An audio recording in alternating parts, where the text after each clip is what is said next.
এই ওলি আল্লাহর বাংলাদেশ, এই শহীদ গাজীর বাংলাদেশ, কবুল করুন আল্লাহ, কবুল করুন আল্লাহ।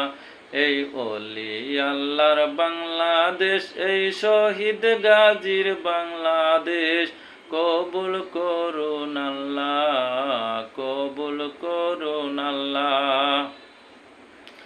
এই শাহজালালের বাংলাদেশ, শাহপরানের বাংলাদেশ, এই শরিয়াতুল্লাহর বাংলাদেশ, খানজাহান আলীর বাংলাদেশ, তাদের সাথে কবুল করুন আল্লাহ। এই ওলি আল্লাহর বাংলাদেশ, এই শহীদ গাজীর বাংলাদেশ, কবুল করুন আল্লাহ।